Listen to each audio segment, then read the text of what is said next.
Durante a nossa vida, aprendemos a valorizar e a consumir coisas que não vão agregar crescimento à nossa conduta como pessoa.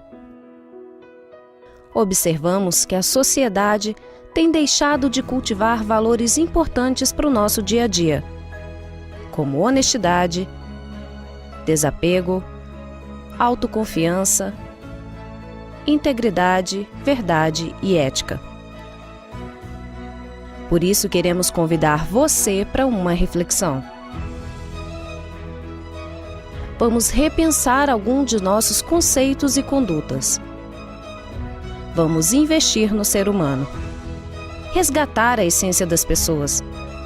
Vamos respeitar as emoções, priorizar a paz e jogar fora a inveja. Somar as amizades e as boas relações. Corrigir as relações ruins, encontrar velhos companheiros de jornada. Trazer na mochila o prazer, a perseverança, o amor, a compreensão e o cuidado com os outros. Vamos vencer o sanhaço. Fazer a nossa parte sem esperar reconhecimento. Fazer a diferença com atitudes, colaborar com soluções, estimular o espírito de corpo. Ser sincero e honesto. Praticar e cobrar lealdade e profissionalismo de todos, inclusive daqueles que você escolheu. Vamos otimizar o nosso tempo e a nossa energia. Tratar e cuidar das coisas criadas por Deus, que são essenciais para a sobrevivência humana. Ser transparente e verdadeiro. Sorrir mais, ter bons pensamentos. Usar o marketing do amor e do companheirismo. Ser mais humano. Abraçar mais, beijar as pessoas que amamos. Relembrar e reforçar o quanto são importantes e essenciais na nossa vida. Ter atitude e fé na missão. Ser exemplo em casa e em nosso local de trabalho. Dizer sempre a verdade, mantendo o nosso compromisso com a honra. Dar educação aos nossos filhos para serem bons cidadãos. Cultivar uma crença, viver intensamente com a família. Respeitar o próximo, agradecer sempre pela vida. Fazer a diferença com pequenas atitudes. E lutar pela felicidade, por um mundo melhor e por um futuro promissor.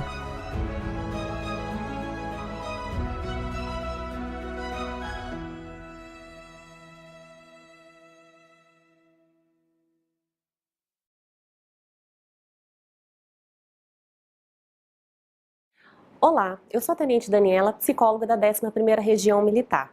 E hoje abordaremos o tema saúde mental. Vamos falar sobre saúde mental, percepção da loucura, reforma psiquiátrica e os atendimentos aos portadores de transtorno mental. A saúde mental é tão importante quanto a saúde física. Por quê? Porque o homem é um ser biopsicossocial. O atendimento ao portador de sofrimento mental passou por várias transformações. Uma delas foi essa percepção, não mais de doença-cura, mas agora de existência, né? A existência do ser humano e o seu sofrimento.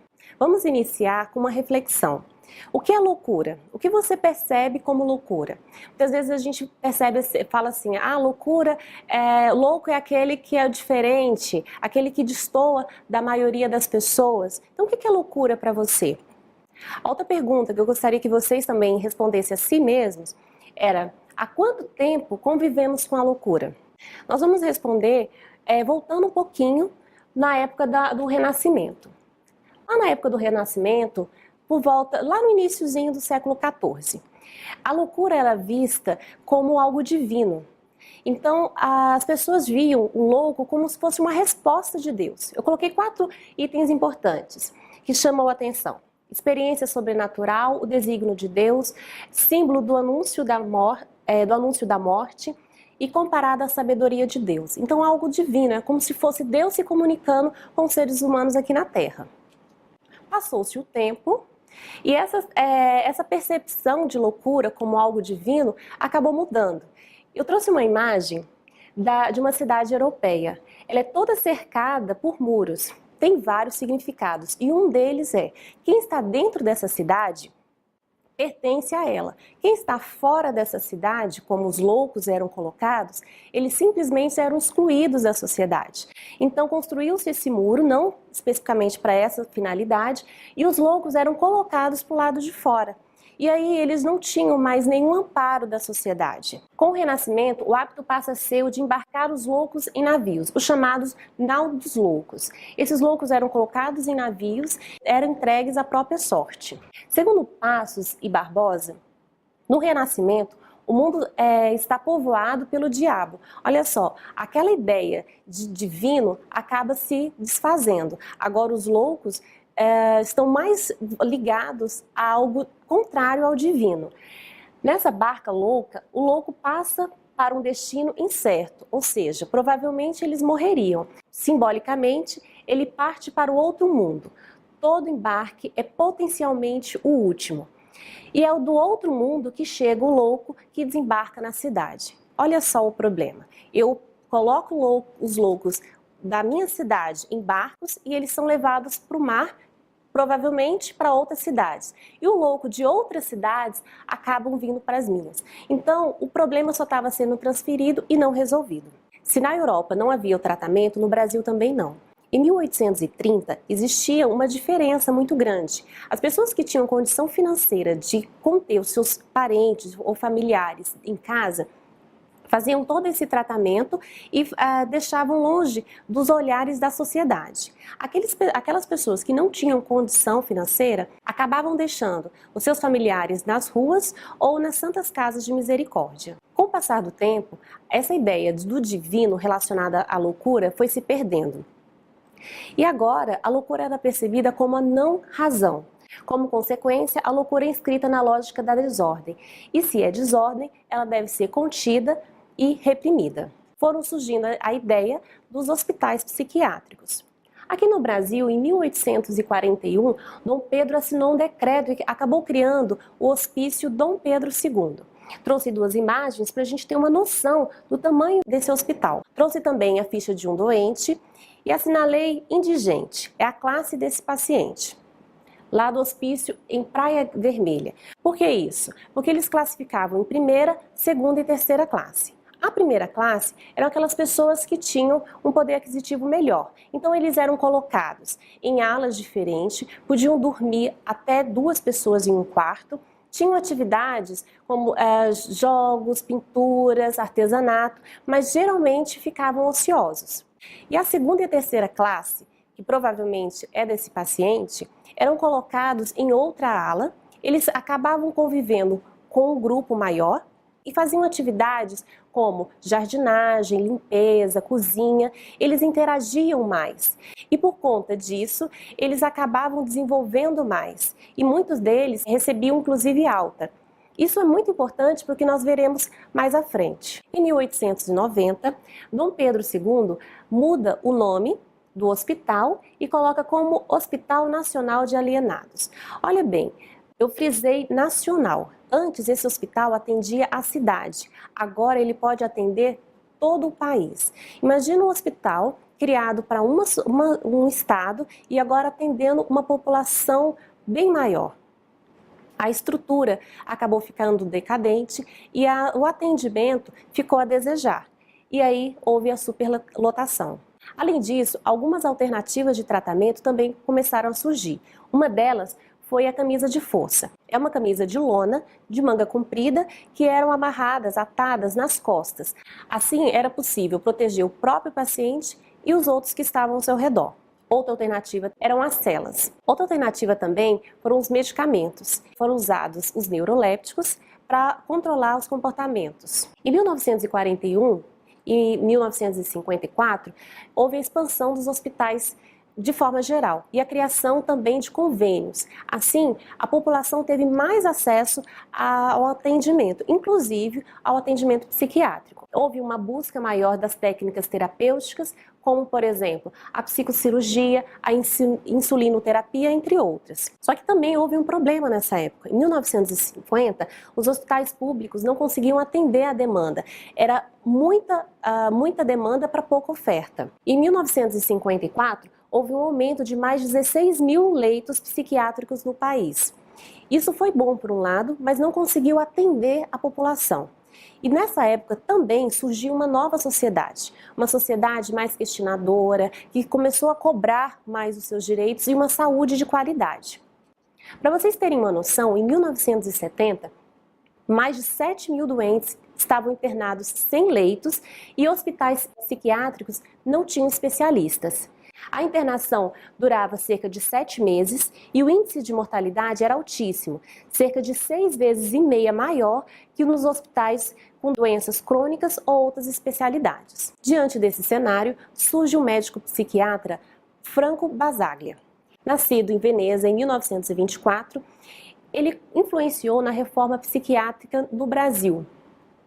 Desenvolveu seus trabalhos no norte da Itália e foi o precursor da reforma psiquiátrica italiana, a conhecida psiquiatria democrática. Assumiu o Hospital Psiquiátrico de Gorizia com o objetivo de humanizar o atendimento. O seu trabalho foi extenso e em 1970 ele assumiu o Hospital Provincial da Sociedade de Trieste. O objetivo dele era assumir esse hospital e já desativá-lo. Ele queria tirar o paciente do hospital e levar para a sociedade, de forma que a sociedade pudesse acolhê-lo. E ele conseguiu com êxito. O hospital foi fechado em 1976. Antes disso, em 1973, a Organização Mundial de Saúde nomeou o Serviço de Trieste como o principal referencial mundial para uma reformulação da assistência em saúde mental. Então, o trabalho de Basaglia acabou sendo referência para a mudança do tratamento das pessoas com transtorno mental. Diante desse cenário, na Itália, em 1978, surgiu a Lei 180. Essa lei proíbe a recuperação de qualquer cidadão em hospital psiquiátrico, declara que o vínculo entre doença mental e periculosidade não tinha qualquer sustentação científica, em substituição aos hospitais psiquiátricos, prevê a construção de serviços comunitários. Então é aquela ideia, tirar o paciente do hospital e levá-lo para a sociedade. Todo esse trabalho influenciou a reforma psiquiátrica no Brasil. Essa reforma tinha como principal objetivo acabar com os manicômios e olha só que interessante, fazer com que a sociedade fosse capaz de abrigar as pessoas com transtornos mentais, os portadores de sofrimento mental, dos diferentes e dos divergentes. Logo no início, eu perguntei o que é louco, e eu até comentei, será que é o diferente, é aquele que destoa da maioria? É exatamente isso. A proposta da reforma psiquiátrica foi a sociedade acolher esse diferente. Uma sociedade de inclusão e solidariedade. Para ilustrar o que foi falado até agora, vou passar um vídeo e gostaria que vocês refletissem sobre o antes e o depois da reforma psiquiátrica. Aqui tinha um portão de ferro, né, fechado, com cadeado. A gente tem que entrar aqui e rezar, que é um lugar de muita treva, de muito sofrimento psíquico. As pessoas ficavam aqui, depois do banho, no chão, né? Era uma unidade para acamados e cadeirantes, não tinha cadeira para todo mundo. Muitas vezes ficavam nus no sol, se secavam porque não tinha toalha de banho. E eles eram amarrados em correntes, assim, numa relação em corrente. Esses bancos eram amarrados na primeira coluna, que era amarrado na cintura do segundo, do outro na coluna. E se caísse um, caía todos. Isso em toda essa unidade. Aqui a gente tinha sedação e a falta de movimentação e de estímulo, gerando uma atrofia muscular.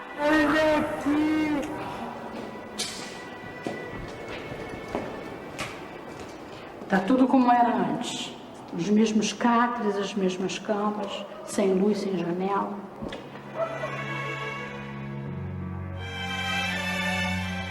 Nós tiramos um paciente que estava internado há 27 anos.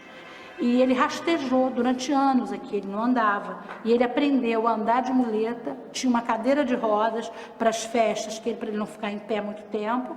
E ele voltou até a estudar. E ele subia no ônibus com a muleta.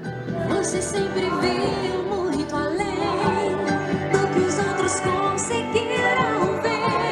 Quem eram essas pessoas que estavam aqui dentro? Se internava tudo. Olha, a pessoa teve um AVC, a família não tinha como manter em casa, internava na Doutoreiras. Era muito fácil internar, não tinha uma legislação, não tinha uma porta de entrada. A lei da reforma psiquiátrica surge em 2001. 3 anos depois, no dia 17 de junho de 2004, a clínica Doutor Eiras sofre intervenção, sendo a segunda no país. Era o início do fim de muito sofrimento, para pacientes e também funcionários, como a enfermeira Márcia. 57. É 61 paciente, agora ficou 57. Peraí, não vai sair, não vou filmar. Deixa eu sair, Márcia. Não vai, não chegou o café, não. Chegou, Márcia. Chegou, não. Não café, não, é esse aqui, ó. É esse aqui. Eu vou sair, Márcia. Chegou já. Eu vou café, bom dia. Bem, então agora eu vou abrir aqui onde a Márcia trabalhou. Hoje são 3 auxiliares de enfermagem e 2 cuidadores. Para atender quantos pacientes? Hoje aqui 46. Uma realidade bem melhor do que a da Márcia. Com certeza, sem dúvida. Eu acho que a gente ganhou em resgatar a vida dessas pessoas, em diminuir o óbito, em melhorar a alimentação delas, entendeu? Agora, principalmente, a gente ganhou em tirando esse contingente enorme, porque no dia da intervenção tinham 952 pessoas e hoje nós temos 244. Esse vídeo é bem interessante porque fala justamente dessa diferença do antes e do depois, principalmente do esforço que foi feito durante anos e o resultado atingido. Diante disso, precisamos começar a pensar um pouquinho a respeito das intervenções e dos trabalhos que devem ser feitos para tratamento das pessoas que têm transtorno mental. No nosso país, hoje, temos um serviço público, que é o Serviço Único de Saúde. Ele é um dos maiores sistemas de saúde pública do mundo, oferece acesso integral, universal e gratuito, foi criado em 1988. O Brasil gasta cerca de 3,4% do seu PIB em saúde e 70% dos brasileiros têm o SUS como único recurso. 3% da população sofre com transtornos mentais severos e persistentes, mais de 6% da população apresenta transtornos psiquiátricos graves decorrentes do uso de álcool e outras drogas e 12% da população necessita de algum atendimento em saúde. Diante desse cenário, podemos perceber a importância de trabalhar em favor das pessoas com transtornos mentais. Eu vou apresentar hoje alguns programas públicos que podem atingir essa população. Centro de Atenção Psicossocial, CAPS, Serviço Residência Terapêutica, Programa de Volta para Casa, Leito de Atenção em Álcool e Outras Drogas e Escolas Redutoras de Danos. O serviço de residência terapêutica é localizado nos espaços urbanos, então são residências dentro da comunidade que atendem essas pessoas, com o objetivo de responder à necessidade de pessoas com transtornos mentais graves que perderam os vínculos familiares e sociais, como por exemplo os moradores de rua. Então eles são levados para esses centros, são tratados e o objetivo principal é procurar essa família, fazer com que eles façam parte desse tratamento também e inseri-lo na sociedade. Em 2014, eram cerca de 596 casas e mais de 3.236 moradores. Isso aqui é um exemplo de residência terapêutica de Santa Catarina. Nessas outras imagens, dá para perceber como é o tratamento dentro desses centros. O outro programa é o De Volta para Casa. Ele tem como objetivo dar assistência, o acompanhamento e integração social fora do ambiente hospitalar de pessoas acometidas de transtornos mentais com histórias de longa duração e internação psiquiátrica. Então é aquele trabalho de retirar o paciente do hospital e levá-lo para a sociedade. Essa inserção na sociedade tem como apoio o programa De Volta para Casa, com o auxílio reabilitação, que é um auxílio financeiro por um curto tempo, e em 2014 eram cerca de 3.832 beneficiários. Outro programa também é o Leito de Atenção Integral. São leitos de hospitais gerais com meta de internação em todo o país. atendimento a pacientes em crise e o objetivo de substituir a internação convencional. Então, o paciente teve crise, ele vai ser atendido no hospital geral, saiu da crise, recebe o atendimento dentro da comunidade. A Escola de Redução de Danos tem como objetivo qualificar os profissionais das redes de serviço. Então, seria uma capacitação prática e teórica. É capacitar os profissionais para trabalhar com as pessoas com transtornos mentais. Outro programa também é o Centro de Atenção Psicossocial, instituições destinadas a acolher os pacientes com transtornos mentais. Tem como objetivo estimular sua integração social e familiar, oferecer apoio nas iniciativas na busca de autonomia e oferecer atendimento médico e psicológico, não só esses atendimentos. Existem 5 tipos de CAPS. O CAPS 1 e 2 diferencia somente pelo grupo de pessoas atendidas. O CAPS 3 ocorre o atendimento todos os dias das semanas. O CAPS AD é para usuários de álcool e outras drogas. E o CAPS I destinado a crianças e adolescentes com transtornos mentais. Para finalizar, eu vou trazer para vocês a diferença entre a psicologia e a psiquiatria.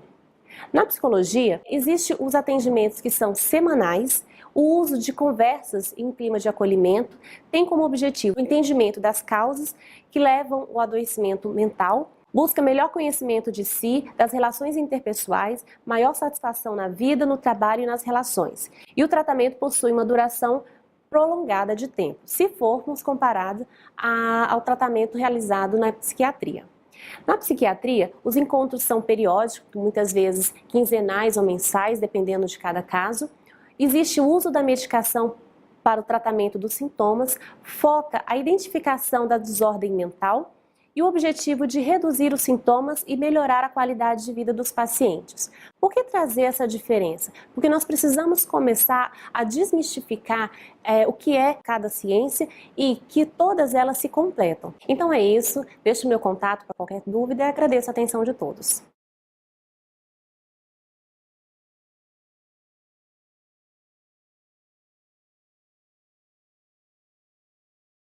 Olá, sou Tenente Gisele, sou psicóloga do HMAB e a instrução que eu vou ministrar é sobre os principais transtornos psiquiátricos.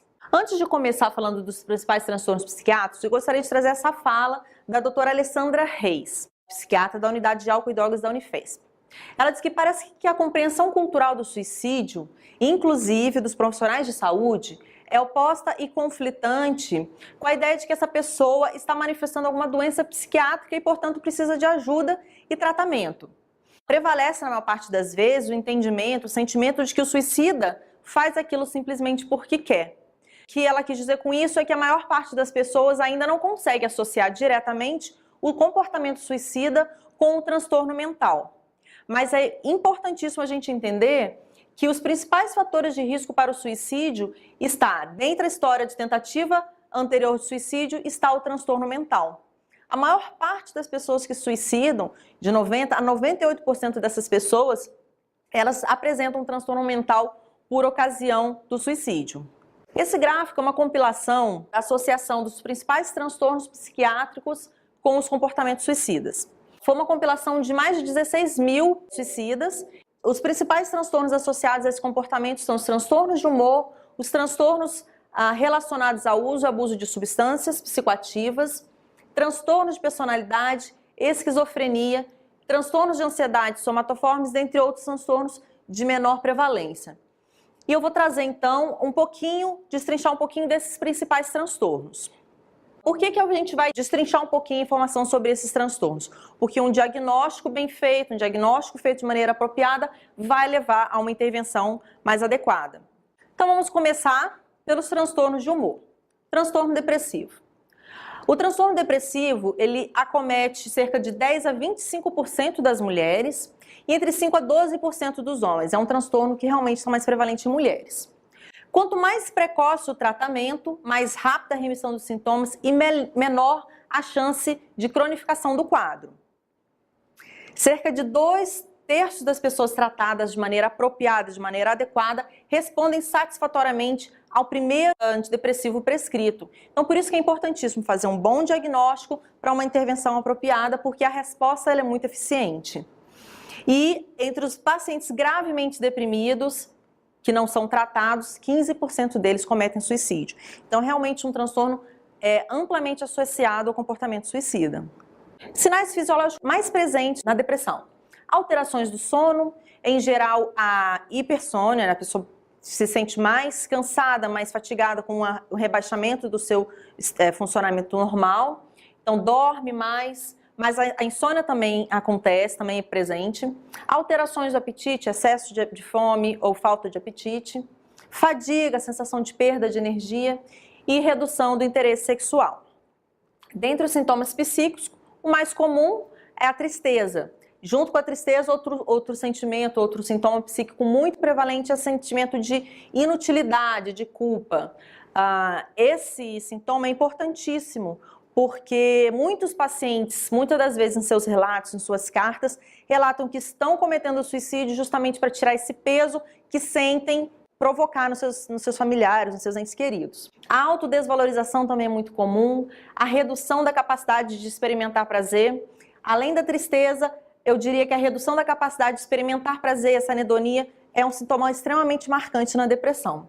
E também é muito comum a diminuição da capacidade de pensar, de tomar decisões na depressão.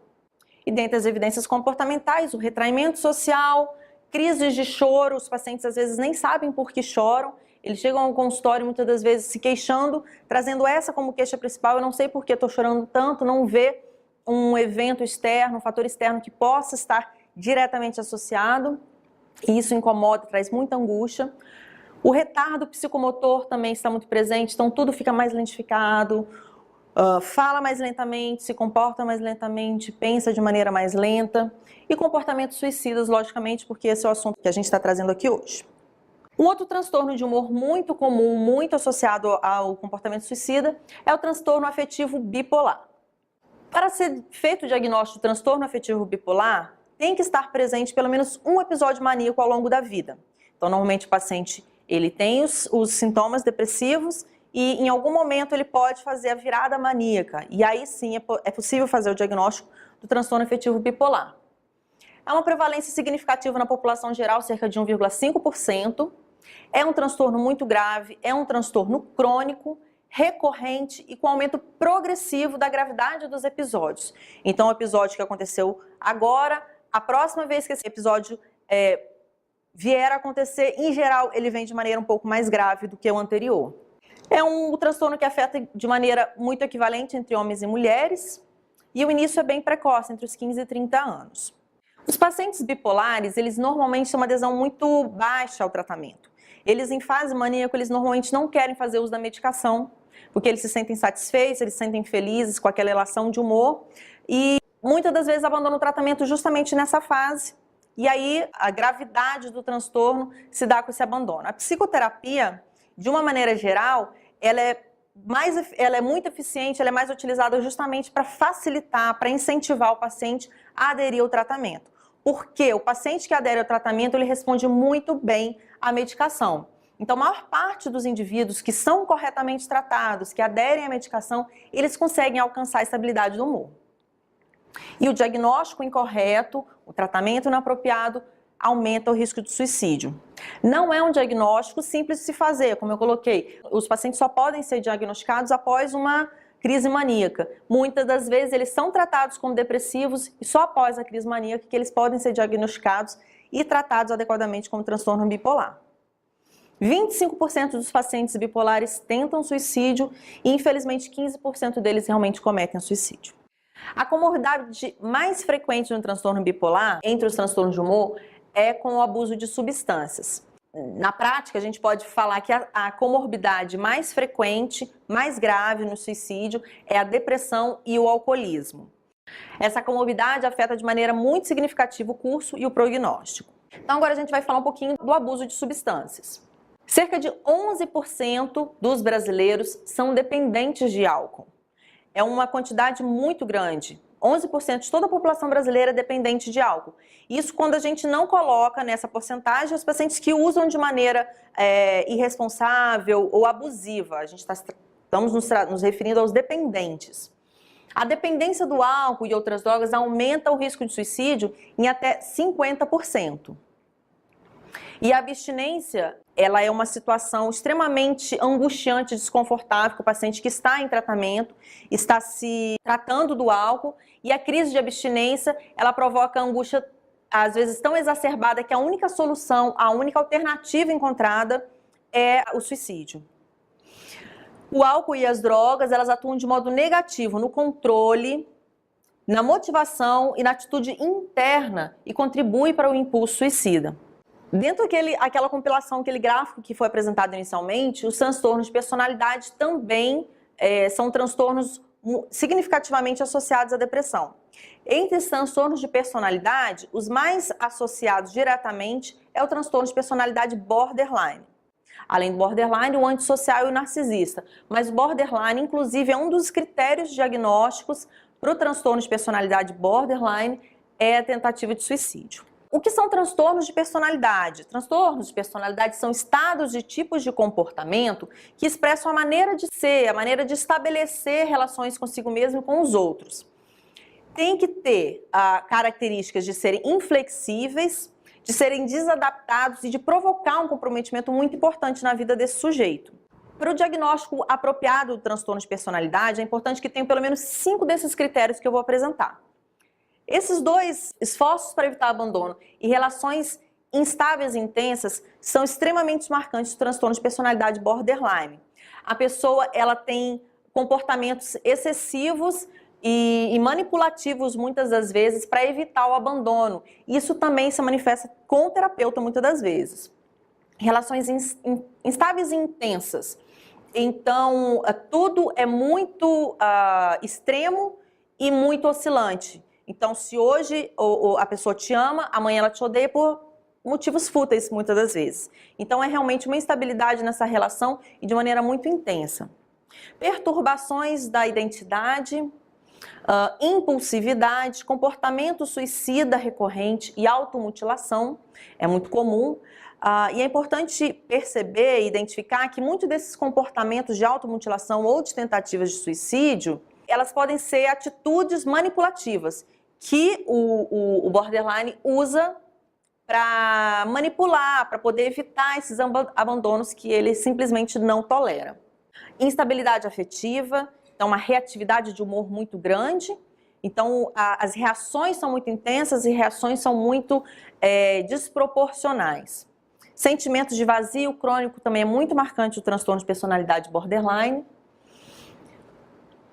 Raiva inapropriada, então tem explosões de raiva muito frequentes, e ideação paranoide passageira, normalmente associada a alguma situação específica de estresse. O risco maior de suicídio ocorre nos primeiros 7 anos e 10% dos pacientes borderline, eles cometem suicídio. Aqui eu trouxe um quadro só para a gente diferenciar os 3 principais transtornos de personalidade associados ao suicídio. Borderline a gente acabou de destrinchar, mas existem também 2 transtornos de personalidade muito comuns, que também cometem de maneira muito frequente comportamentos suicidas, que é o narcisista e o antissocial.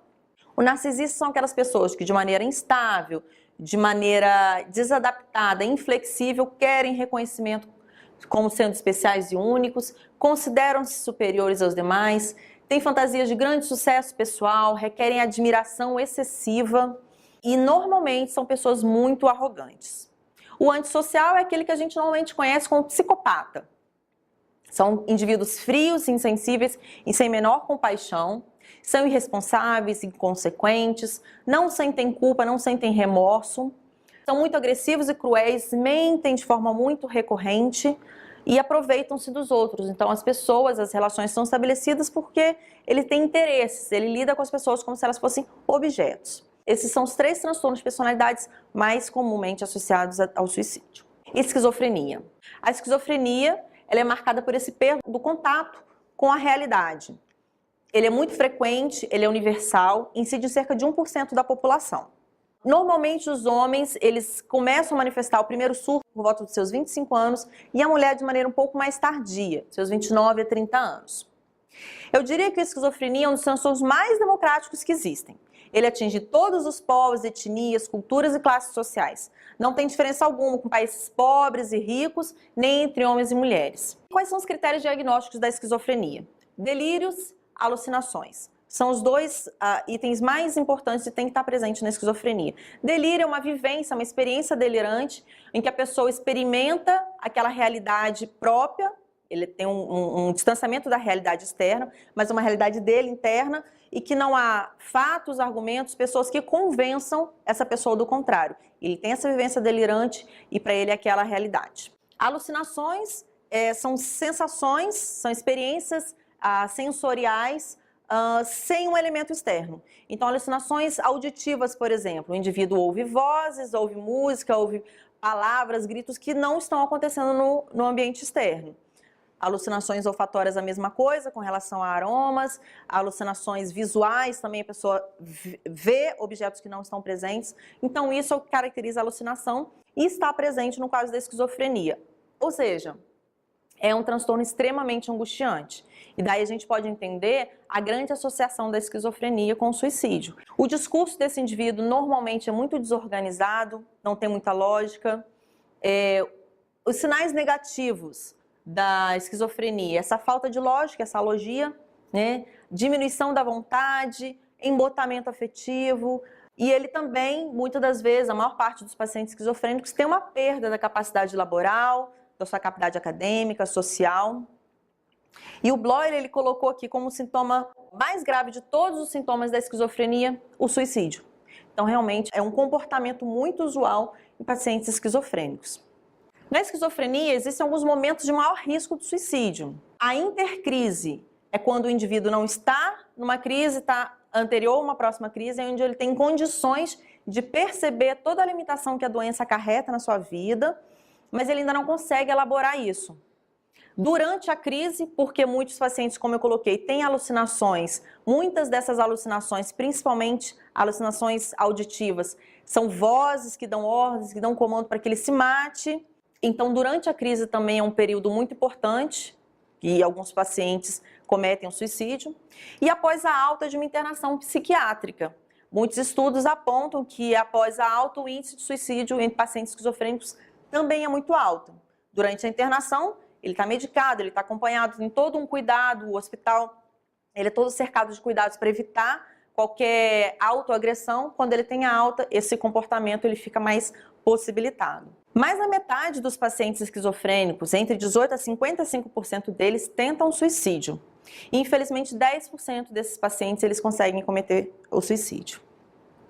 Transtornos de ansiedade. Existem diversos transtornos de ansiedade. Eles também estão, de uma maneira importante, um pouco menos do que os demais, mas também de maneira muito importante associados ao suicídio. Eu vou trazer 3 deles, eu diria que são os mais frequentes, mais incidentes na população. O transtorno do pânico, como o próprio nome diz, é realmente uma situação de pânico, onde o indivíduo tem ataques de pânico, que são sintomas fisiológicos de ansiedade em grau extremamente elevado, e esses sintomas surgem de maneira muito abrupta e de maneira inesperada, e atinge o ápice em poucos minutos. A pessoa tem a sensação realmente de que vai morrer. Então, é taquicardia, sudorese, tontura, todas aquelas sensações, aqueles sintomas, reações fisiológicas usuais da ansiedade, que a gente está acostumado a vivenciar nas situações normais do dia a dia, mas no pânico isso é exacerbado e vem de maneira muito inesperada e muito abrupta. Ansiedade antecipatória é o medo de ter o medo. Então, o paciente ele acaba por ter tido um ataque, por ter tido 2 ataques, ele começa a vivenciar uma ansiedade de ter um novo ataque, justamente porque ele vem de maneira inesperada, não tem nada muito diretamente associado a esses ataques de pânico. E esquiva fóbica também é muito comum no transtorno do pânico. O paciente ele começa a se esquivar, ele começa a se proteger de situações em que ele possa vivenciar essa ansiedade.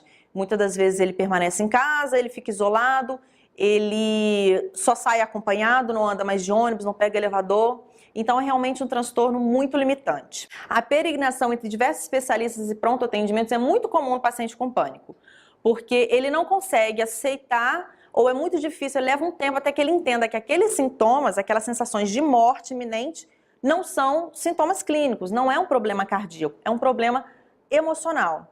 Então, eles vai no cardiologista, faz uma bateria de exames, vai no pronto atendimento 2, 3 vezes, até que algum profissional ou ele mesmo se dê conta, olha, o que você tem é um transtorno psiquiátrico que tem tratamento muito eficiente, né?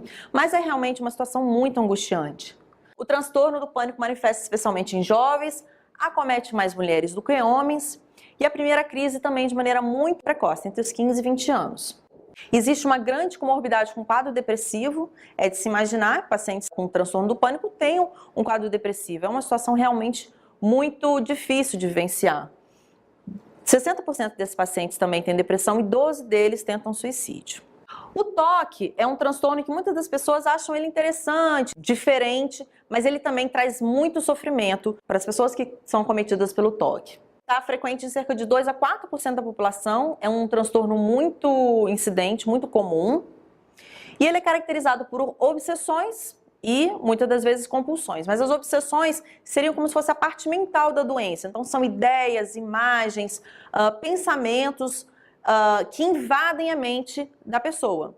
Então, às vezes é uma ideia de que ele precisa conferir a porta 10 vezes, que ele precisa fazer o mesmo caminho de casa, que ele precisa lavar a mão. Enfim, são ideias invasivas, obsessivas e que ele muitas das vezes é levado ao comportamento compulsivo para diminuir essa ansiedade. As compulsões são essas necessidades incontroláveis de praticar ato para aliviar essa ansiedade provocada pela obsessão. Muitos pacientes só conseguem excluir a obsessão fazendo um comportamento compulsivo. Alguns exemplos, por exemplo, dos sintomas obsessivo-compulsivos. Medo de contaminação. Tem essas imagens, ideias invasivas na mente de contaminação e ele tem o comportamento compulsivo de se lavar. O paciente muitas das vezes acha que não existe uma relação lógica entre o que ele pensa e o que ele tem que fazer. Muitas das vezes não existe essa relação. Na contaminação, na lavagem, é uma relação bem direta. Mas, por exemplo, dúvidas excessivas seguidas de verificação. Eu verifiquei o gás uma vez, eu saio de casa, eu tenho dúvida, eu volto e verifico de novo. Volto e verifico de novo. Então, eu faço isso 2, 3, 4, 5, 10 vezes no mesmo dia. Chego atrasado no trabalho, falto compromissos. Então, nesse sentido, é um transtorno muito incapacitante também. Preocupações exageradas com ordem e simetria, então não consegue fazer nada. Não é aquela mania de deixar tudo organizado, é realmente um transtorno. O TOC, muitas pessoas confundem o que é mania e o que é um transtorno. A mania a gente consegue fazer, se eu não fizer, não fiz a minha mania. Né? Eu tenho mania de deixar tudo organizadinho, mas não dei conta de arrumar, ok, eu consigo lidar com aquilo. No transtorno obsessivo a pessoa não consegue. É realmente uma coisa que incapacita, que impossibilita ele de seguir. Pensamentos de conteúdo inaceitável, compulsão por armazenar objetos. O paciente tem o hábito, a mania de sempre colecionar porque ele acha que em algum momento ele vai precisar daquilo. Eu vou guardar essa bula porque vai que eu preciso ler os sintomas adversos dessa medicação. Então ele guarda coisas desnecessárias e se acumula e acumula e acumula e atrapalha a sua vida. Bom, então a gente vai falar agora do último transtorno de ansiedade muito comum, além do pânico e do TOC, tem um transtorno de ansiedade generalizada, que como o próprio nome diz, é um transtorno de ansiedade de maneira generalizada. É uma preocupação excessiva ou uma expectativa apreensiva, persistente e de difícil controle, acompanhada de inquietação, fadiga, irritabilidade, dificuldades de concentração, tensão muscular, perturbação do sono. Então é aquela pessoa que se preocupa o tempo todo com tudo, não consegue relaxar. O filho sai, eu não consigo dormir enquanto ele não chega, ou enquanto ele não me responde a mensagem.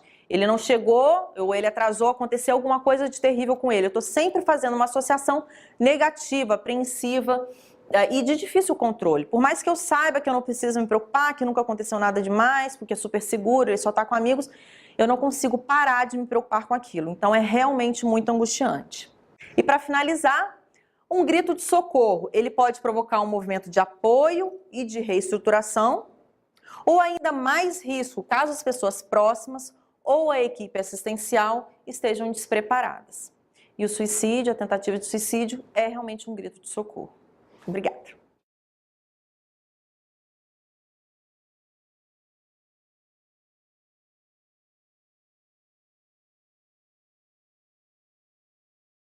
Olá, eu sou a Tenente Patrícia Maretti, da Diretoria de Civis e Nativos Pensionistas e Assistência Social, psicóloga. Hoje vamos falar um pouquinho sobre os aspectos culturais do suicídio. Inicialmente, a gente vai abordar os aspectos culturais, a epidemiologia do suicídio, a abordagem do pensamento e ideação suicida e o acesso a meios. A visão do suicídio tem mudado diante da história da humanidade. Ele passa, de uma certa maneira, como tradição em certas culturas. Se a gente pegar os japoneses, o harakiri, né? O suicídio vira uma coisa tradição, é uma coisa de honra, é uma coisa boa para ser feita, né? É uma opção aceitável em algumas culturas. As pessoas, de um determinado momento na história da humanidade, eles pedem autorização para que se faça o suicídio, e a pessoa só pode se suicidar se ela recebe esse positivo da sociedade, vamos dizer. Um pecado na Idade Média. Durante a Idade Média, quem se suicidava era pecador. Então, existia uma crença de que as pessoas, o espírito de quem se suicidava voltava para se vingar diante dos outros familiares. E isso era uma coisa ruim, ficava um peso diante da família. E hoje a gente percebe que é um sinal de doença mental, né? O suicídio passa de ser uma opção aceitável, de pecado, e passa a ser um sinal de transtorno ou uma doença mental. Anteriormente ele era denominado como a morte voluntária, autoassassinato, auto-homicídio, auto-massacre ou autodestruição. Hoje ele é chamado de suicídio comumente, vamos dizer. Qual é a origem do termo suicídio? Sui, si mesmo, caederes, ação de matar, né? Então, assim, é uma ação de matar a si mesmo.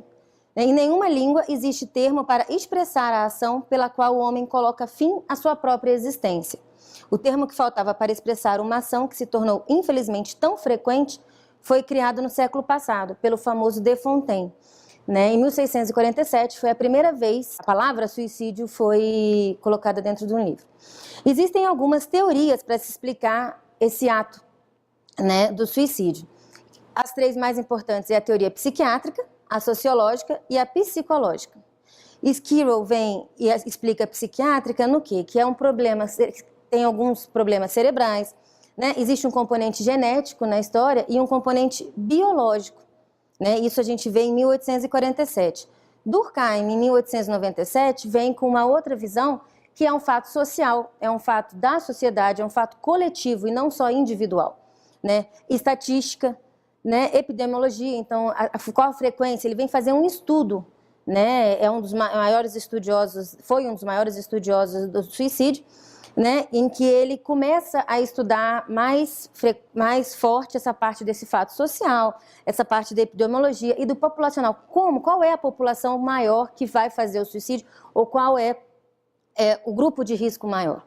E Freud vem, então, com a teoria psicológica, e diz que não, né? O ambiente também favorece o suicídio, o estresse psicológico, né? O psicológico, como é que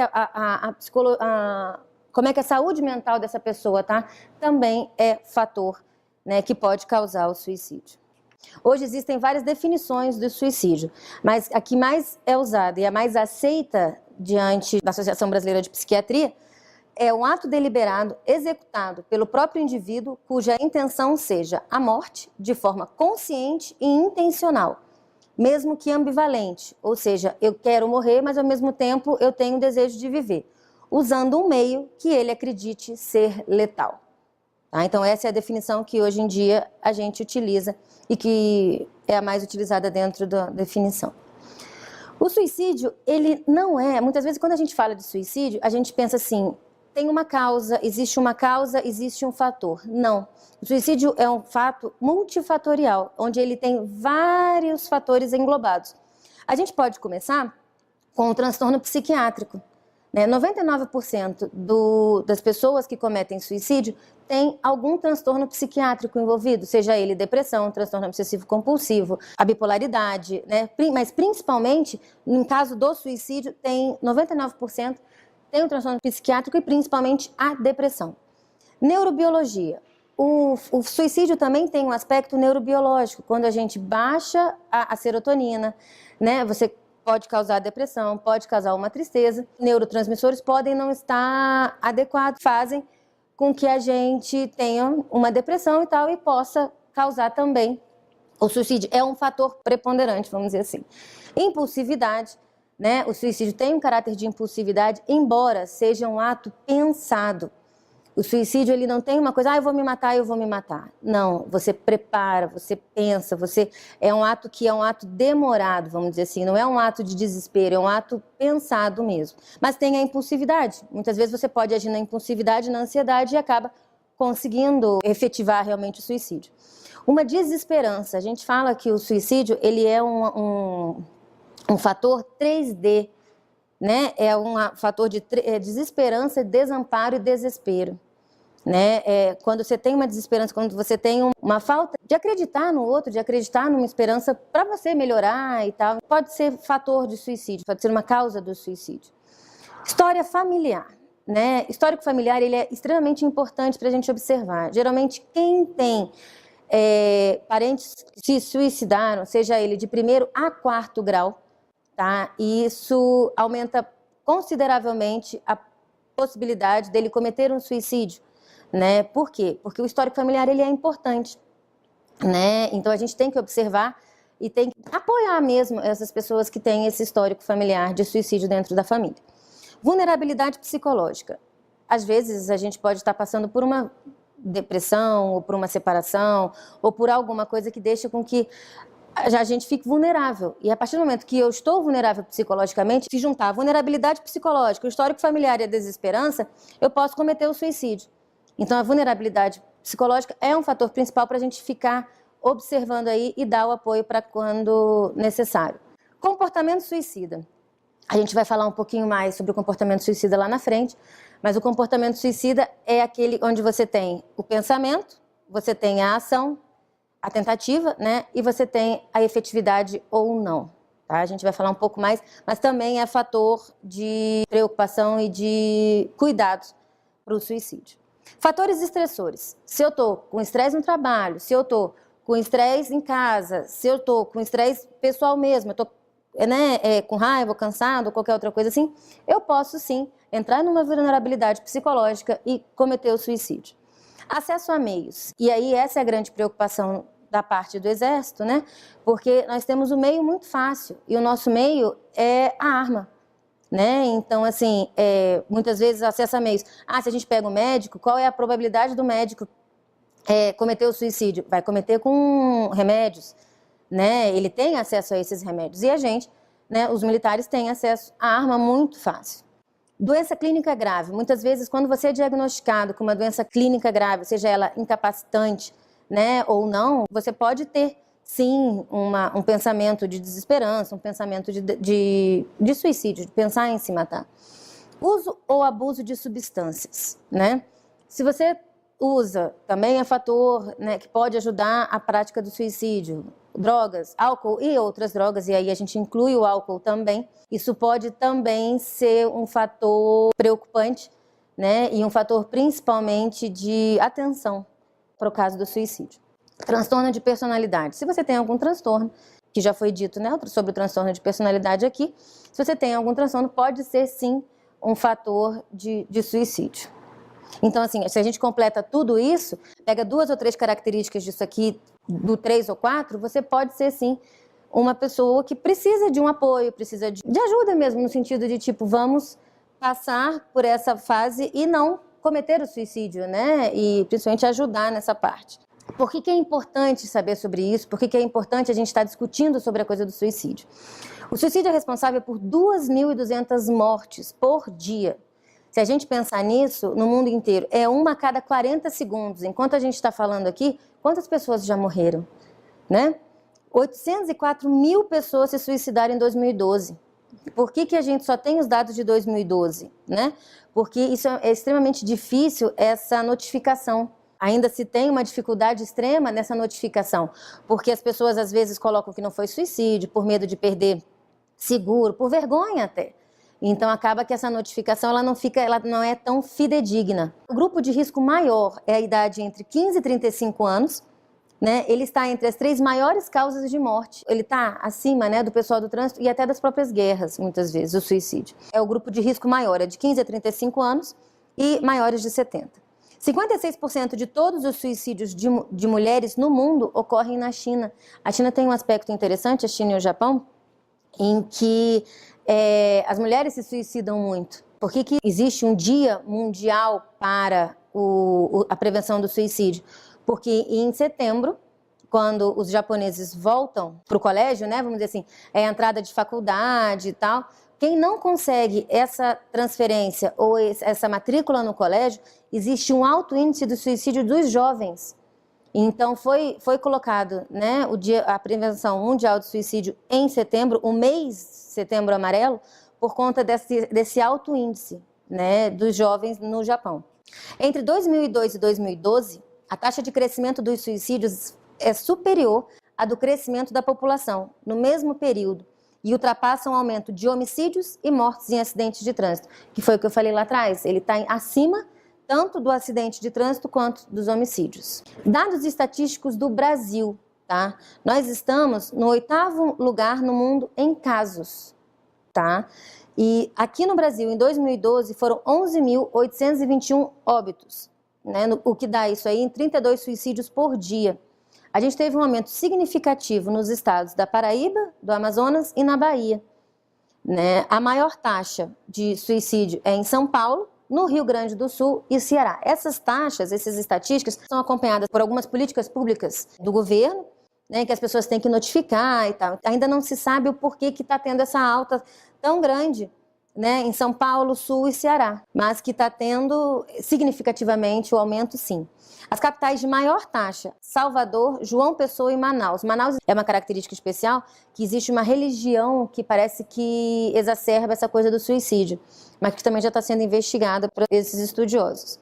E os números ainda podem ser maiores, justamente por aquela coisa da subnotificação. A gente não tem uma notificação muito clara por perdas, né? Porque às vezes é asfixia, ele bota uma outra dificuldade, uma outra causa morte. E aí acaba que o laudo, o atestado de óbito não vem realmente com aquele registro, com aquela causa fidedigna. Tá bom, então a gente tem o que é o suicídio, a gente tem os números, né? Como é que é essa coisa na estatística e quais são os mitos do suicídio. Muitas vezes a gente fala algumas coisas no senso comum e acaba que a gente não percebe a gravidade que a gente fala. Então a gente vai abordar aqui alguns mitos sobre o suicídio. Quais são eles? Cão que late não morde, ou seja, aquele que fala de suicídio não vai se matar. Mentira. Ninguém vai falar, eu vou me matar, ou eu vou me suicidar, assim, né? Então, assim, observem as pessoas que falam, né, que eu vou cometer o suicídio, eu estou pensando nisso, né? Se alguém deseja se matar, não há nada que possa ser feito. Mentira. Né? A gente pode muitas vezes encaminhar essa pessoa para a psicologia, pode muitas vezes conversar com essa pessoa, né? Os estudiosos dizem que enquanto tiver um fio de conversa, atenção com essa pessoa, ele não vai cometer o suicídio. É muito difícil porque ele está se sentindo acolhido, ele está tendo uma conversa, está tendo um feedback aí. Né? Quem só fica tentando suicídio não vai se matar realmente. Aquelas pessoas que muitas vezes tentaram 1, 2, 3, e a gente fala, só quer chamar a atenção e tal. Não, mentira. Quem já tentou, né, é um fator de risco, sim, a primeira tentativa, independente de como ela seja e em que momento ela seja. Falar sobre suicídio pode encorajá-lo? Não. Né? Se a gente percebe as políticas públicas que acontecem, por exemplo, quando apareceu o HIV, né, foram feitas campanhas, foram feitas políticas, né, de prevenção e tal, e isso diminuiu um pouco, seja ela com a dengue, qualquer outra doença que apareça, né? A pressão alta e tal, você tem que ter campanha, você tem que informar as pessoas. O suicídio ele tem uma característica que as pessoas não fazem. Por quê? Justamente com esse medo de encorajar, porque vai fazer, vai aumentar o número e tal. Não, quanto mais informação, melhor. Somente doentes mentais ou deprimidos cometem suicídio. Também é mito, né? A gente sabe que não. Lembrando o slide lá de trás, é um fator multicausal. Então, eu posso ter várias coisas dentro do suicídio mesmo. Suicídio é um ato de covardia ou de coragem? Também não. Né? Muitas vezes a gente fala, ele se matou porque ele teve coragem, porque ele se matou porque ele foi covarde, de não conseguir enfrentar o problema e tal. O suicídio é um ato dor. O que a pessoa que se suicida quer é simplesmente acabar com a dor que ela está sentindo. Pessoas que se matam não avisam a ninguém. Também é um mito. De 10 pessoas que cometem suicídio, 8 deixam pistas. Né? Ou deixam uma carta, ou compram alguma coisa, comentam alguma coisa, ou relata algum evento. Né? Então, eles vão deixando. O problema é que a gente aqui no dia a dia acaba não percebendo que essas pessoas estão verbalizando a dificuldade que elas estão tendo, dificuldade mesmo de enfrentar os problemas que estão aparecendo. Quem fala sobre suicídio está tentando apenas chamar a atenção. Pelo contrário, ele está tentando dizer, ei, é um grito de socorro, eu preciso de ajuda. E se a gente não observa, se a gente não dá atenção, ele acaba cometendo suicídio. Epidemiologia do suicídio. O que é essa epidemiologia do suicídio? Com que frequência ele acontece? Né? Como que acontece? E aí a gente vai falar um pouquinho sobre o comportamento suicida. Né? Com que frequência? Vamos dizer, muitas vezes a gente tem um pensamento suicida. Pô, não tô legal, pensei em me matar. Né? Tá bom, passou. Mas isso passa. O comportamento suicida, ele incide principalmente quando ele tem esses 3 fatores. Primeira coisa, o pensamento. Não tô legal, tô deprimido, tô com problema financeiro, tô com um problema em casa. Então, eu acho que é melhor eu acabar com a minha vida. É um pensamento, ok. Eu faço uma tentativa, né? Ou seja, então eu vou sair do pensamento e eu vou fazer a tentativa. E eu vou pegar esses 3 fatores embaixo. A letalidade, que é assim, como é que eu vou me matar? Né? Qual vai ser o meio que eu vou fazer? Vou usar o remédio? Eu vou usar precipitação de edifício? Eu vou usar uma arma? Que tipo? Né? Como é que vai ser? Vai ser dentro de casa? Vai ser... Em que local que vai ser? Qual vai ser a minha intenção? O que eu quero com isso aí? Né? E qual é? É a primeira? É a segunda? É a terceira vez que eu estou tentando? Né? Então, assim... a tentativa, ela engloba tudo isso. Lembrando que o suicídio não é um ato impulsivo, ele é um ato pensado. Então, você vai comprar muitas vezes o material, você vai fazer, você vai organizar, vai ser uma hora assim, vai ser uma hora assada. É um momento em que você vai fechar o seu pensamento, na verdade. E, depois de tudo isso, você pode cometer o suicídio, tendo ou não êxito. Então, o comportamento suicida, ele se engloba de tudo isso, diferente da ideação suicida. A ideação é aquela ideia que fica, eu vou me matar, é a ideia que vem e que passa. Ela vem, coloca e passa. O comportamento suicida não, ele é recorrente. Então você tem um pensamento, você tem a tentativa, então você monta as coisas, você organiza as coisas, você comete o suicídio.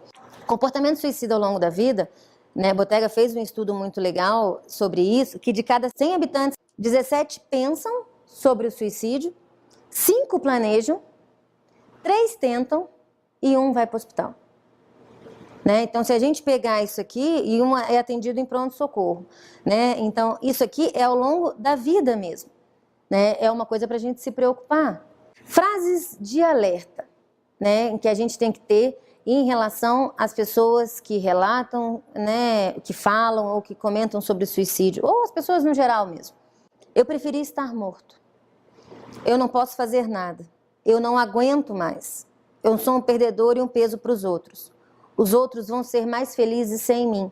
São frases, são palavras em que a gente precisa ficar, pelo menos, ocupada um pouquinho com essa pessoa. Se essa pessoa fala alguma coisa assim, tenham um cuidado maior, né? Se comuniquem um pouco mais com essa pessoa, porque ninguém vai falar tudo isso do nada. Então tenham um cuidado maior.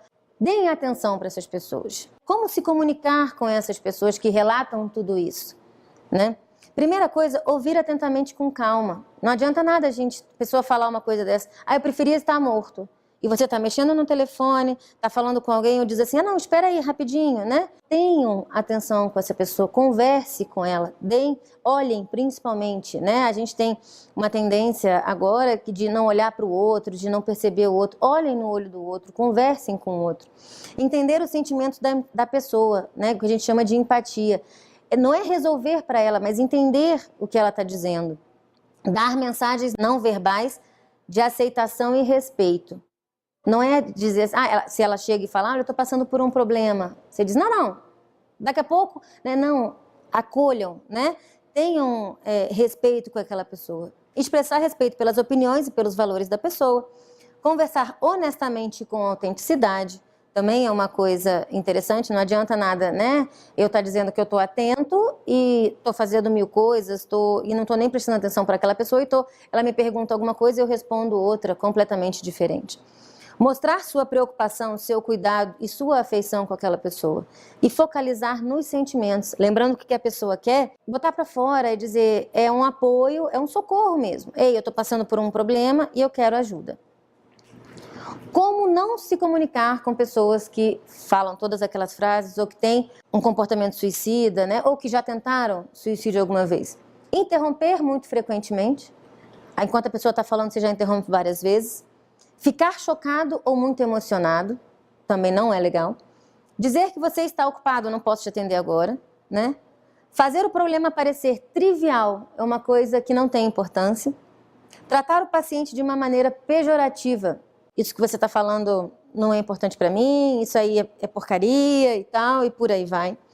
Dizer que tudo vai acabar bem, porque para ele está num problema, é como se a pessoa, o indivíduo tivesse num problema interminável, inescapável e insuportável.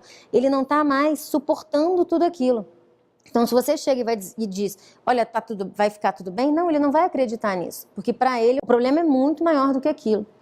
E fazer perguntas indiscretas, que não tenha nada a ver com o que ele vem relatar, e emitir julgamentos. Ah, isso é bom, isso é ruim, isso pode, isso não pode. Ele não quer, ele quer simplesmente falar o que ele está passando. Eu trago esse slide, né, para a gente perceber o desequilíbrio, tanto em pesquisa como em ações públicas relativas no suicídio, que foi o que eu falei lá atrás, né? Se a gente fala, se a gente faz uma política pública, se a gente fala sobre as coisas, a gente tem uma diminuição. A gente percebe que no governo existe uma política, mas eles não colocam para frente. Então a tendência, né, ou é a coisa estagnar, a coisa continuar a ficar do jeito que está, ou muitas vezes até aumentar, como está acontecendo, né? Então a gente tem os fatores de proteção, algumas estratégias de prevenção, como esse programa que a gente está fazendo, né? O programa de valorização da vida, que o Exército está fazendo, e os fatores de risco, que é um descaso do governo, que assim, as pessoas não percebem muito a importância que é essa prevenção do suicídio ou de alguns fatores de transtornos mentais. Por que as pessoas muitas vezes não dão atenção para isso? Né? Principalmente pelas dificuldades das estatísticas oficiais. E aí a gente percebe a indefinição na identificação de suicídio. Frequentemente, os médicos legistas não esclarecem a causa básica da morte no atestado de óbito, só a natureza da lesão, então isso fica difícil para entrar como nota, né, notificação. Medo de inquéritos judiciais, se você diz que é suicídio, você tem outros encargos judiciais. Exclusão dos benefícios e seguros, às vezes pode-se perder isso aí. Falsas declarações, né, uma dificuldade e preconceito para lidar com essa questão, o que resulta na tendência de se evitar a notificação das mortes. Então você bota qualquer outra coisa, menos que foi suicídio. E aí se você não notifica direito, você não tem como uma política pública legal, porque aí fica tudo errado. O suicídio é um problema de saúde pública. Ele já foi detectado, né, como um problema de saúde pública e ele tem um custo muito alto. Né? Principalmente porque o número de perdas de vidas, geralmente o grupo de risco é o pessoal que está trabalhando, né? Então vamos dizer, você tem uma perda sim economicamente financeira, perda de ano de experiência de vida, né? As pessoas, quando elas se matam, a experiência que ela tem, ela se vai. Então acaba que é um problema de saúde pública sim, e causa não só problema social, econômico e psicológico também. Perda de ano de vida produtiva para os menores de 65 anos, custos com cuidados de saúde, né? Quando essas pessoas chegam no hospital, muitas vezes queimado por pesticida ou com tiro na cabeça e tal, tem todo um custo que é complicado. Morte prematura e desajuste familiar. Muitas vezes, se o provedor se suicida, né, você tem aí uma família que vai ficar sem o provento da casa. E como é que você faz com toda aquela família? Né? E já existem pesquisas também que dizem que um suicida, ele atinge indiretamente de 5 a 6 pessoas ao redor dele,